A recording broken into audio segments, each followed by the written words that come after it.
So Sam Bradshaw joins us now, Sic'Em365.com. Sam, this is a Baylor team that hasn't done any one thing particularly well yet.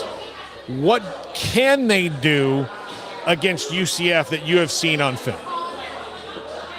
Thanks for having me on. And with UCF, their offense has produced a lot of yards, but if it's had any one area that it's kind of struggled, there's two candidates. It's red zone efficiency, where they're only getting like 4.4 points per trip, which is well below average. And then they're turning it over a disproportionate number of their possessions. And if Baylor can get those two things in their favor, they can at least slow that offense down to the point that their offense, with Shapen and with some other aspects coming back into play, could potentially make this into a pretty interesting game. So how much do you think the road environment will play a factor for Baylor? I mean, look, it's going to be a tough place to play, but maybe just getting on the road and getting out of their own heads. Well, the bounce house is not easy. You know, it's a very loud, very, very, very electric environment. They will absolutely be up for this one, regardless of the opponent. It's the first time that they are hosting a Big 12 matchup in their stadium. So there's a certain bit of program coronation and excitement to be there, similar to when Baylor opened McLean, where it's just a monumental moment for the program. And there's going to be a certain amount of energy from that alone. I don't know if it's necessarily going to get Baylor's mind right, but you got a lot of the same guys who got the big eyes in other parts of 2022 who are coming back. So you would think that they should be past it by now. And we'll hopefully see them do that. I think getting Shapen back in there will help the offense to a great degree, though. Sawyer's been pretty hurt, and the dual threat aspect that he gives you with the design quarterback runs that really caught Utah off guard early. Once he got hurt and they knew he was hurt, they were really able to clamp down on that. And so is basically every opponent since, with the exception of Texas, who did not have to because their defensive line was just winning. I don't think UCF's going to have the ability to shut down the run game the way Texas did. And I think getting Shapen back in there will force them to play a little more honest in coverage compared to Utah in the second half and what you saw from Long Island.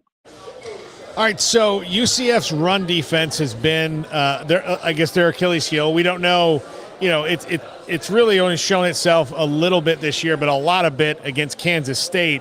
What do you think they'll do to try to shore that up against, even though it's a Baylor offensive line, like we said earlier, Sam, that just hasn't played well yet? Well, I'm going to be very interested to see how well that translates, because they didn't do a great job stopping Boise in terms of yards per possession. But between turnovers and between point conversion in the red zone, Boise didn't put up a whole lot of points, but they moved it consistently. And then Kansas State absolutely ran over them. But Kansas State also uses a lot more gap schemes and not necessarily zone run schemes the way that Baylor does.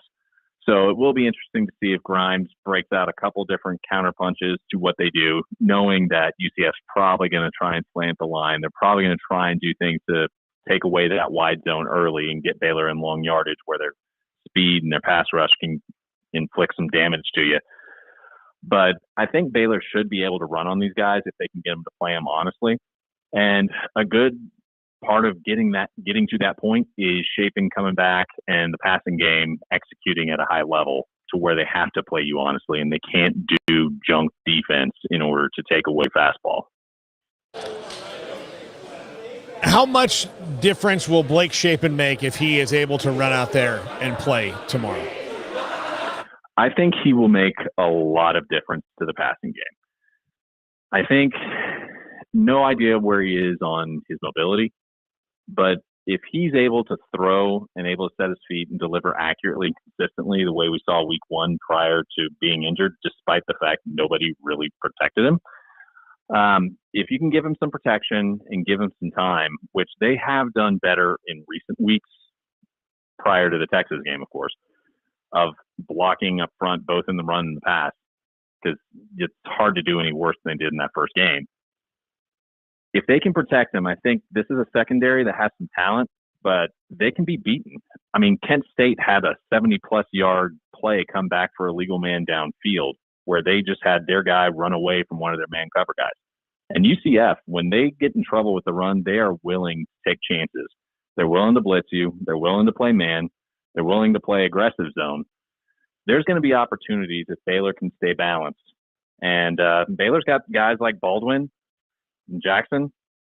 They got a lot of these guys that can make some big plays for you if you can get them open. All right, Jack, do we have something here on Blake Shapen? I mean, I just checked Instagram. Blake Shapen posted with 2 tongue out money eye emojis, and then Sawyer Robertson commented that get back. So I'm not sure what to make of that. All right. It'd be one heck of a disinformation campaign, but I think he's playing. All right. So, I mean, it looks trending that way. So how much, if he's able to get going, do you think it will help the running game? Again, this is something we haven't seen this. Blake Shapen got hurt in it, pretty early on in a game that they were getting rolled in. And I say rolled, but they were getting physically beaten up in that game and wound up losing by double digits. So do we even know how he affects the running game yet? I think he will absolutely impact the running game because of what you saw in the second half against Utah, where you had once Sawyer's ankle was beat up to where he couldn't really hit you with the quarterback run. The passing game has not been sharp ever since. Part of that's him being hurt. Part of that's not having Shapen. And as bad as Baylor was week 1 against Texas State, as Aranda mentioned in the postgame, they had trouble identifying certain things in the blocking schemes for the first 4 drives or so. But after that, they averaged over half the field. And while it certainly wasn't clean, and it's certainly not a performance you want to repeat, Shapen was absolutely delivering. You look at the film, you look at, regardless of whether he was under pressure, was the ball on target, was the ball on time, and was it accurately delivered with a chance to do something? And it was consistently yes. And that is a massive change from what this offense has been over the last few weeks. So if you can protect him, this is a game where he will have opportunities to make some big plays for you. What is the UCF offense different at all, if it is, with Timmy McClain as opposed to John Rice Plumlee? I don't think they have the ability to have the quarterback take it 60 yards any better than they did, and I don't think he'll fall forward for yards on contact the way that Plumlee would. But Timmy is an absolutely outstanding athlete.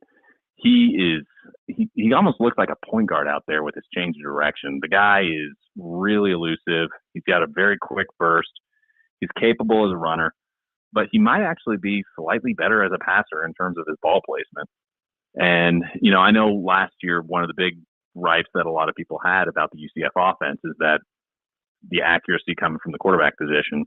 And while Plumlee's done better this year, this is a offense that if they can get those one-on-one matchups, and if the quarterback's really on point with his accuracy, they can put you in a world of hurt pretty quick because it's miles on scheme from Auburn. So they have a little bit spread, but they'll get into some tight formations.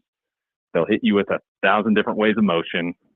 They'll hit you with power. They'll hit you with counter. They'll hit you with inside zone and RPOs and a very well-designed screen game. Some of them are even designed to look exactly like those counter plays that they run until the ball comes out. It's a very devastating scheme, and he's been able to build a roster with a bunch of SEC transfers and Power 5 transfers, as well as some of his own recruits over the last 3 years. And that offensive roster, it's not overwhelming, but they all fit the system, and it makes for a nice production for them. So because he's so mobile, do you expect the defense to, I don't want to say be less aggressive, but at least not really a lot of blitzing, sitting back and making him have to beat you through the air? I think it comes down to how are you holding up on the D line? You may not have a choice but to be aggressive if your defensive line's not holding up in the run game. Now, there's the potential for getting Boykins and Emery on the defensive line back. If you get those nose tackles back, all of a sudden you have a lot more beef up front. You have a lot more ability to potentially play a man down in the box and still hold up against the run, which is something they haven't had the benefit of this year, but they've absolutely been able to do the last 2 years. And frankly, it's all they did in 2022. And it's the way that they won the Sugar Bowl. It's the way they won the Big 12 title game, is being able to play man down compared to the number of blockers and still hold up. If they can get Boykins back and if the defensive line can play big under that circumstance, that could potentially lend itself to a more conservative play calling structure being successful. But these guys, you've got to get some more aggressive coverage calls even within that framework. You can't have a situation like the late game drive against Utah where you didn't really even have your guys in a position to handle a slot receiver running a slant, for instance, because Malzahn's going to run that all day if you give it to him. But if you have to bring those safeties down, he's seen the tape from Texas State where one of his proteges put a slot receiver on a fade at you over and over and over again. Baylor, to really have a chance here, they got to be able to hold up in the trenches to keep them out of those one-on-ones, and also just to force these kids to throw and force them to be in a situation where there's some more opportunity for some disruption and some inefficiency to get them off the field. Sam, thank you so much for helping. I'm sorry about the delay. We're here at the Bounce House Social. It's loud. It's crazy. There's a lot of people here that I don't think now we're starting to move into the late night crowd. Are we, Jack, or the happy hour crowd? Happy hour for sure. Definitely not late night. Yeah. Come on, Paul. How long has it been since you enjoyed a late night out? I don't know. It's been a long time. Exactly. Yeah. I just ordered a water. Sure you parched. did, Paul. I did. No, Water. look, people can see it on video. So, Sam, thanks so much. Sounds like a lot of fun, buddy. Yeah, thanks so much. We'll talk to you again next week. Talk to you then. All right.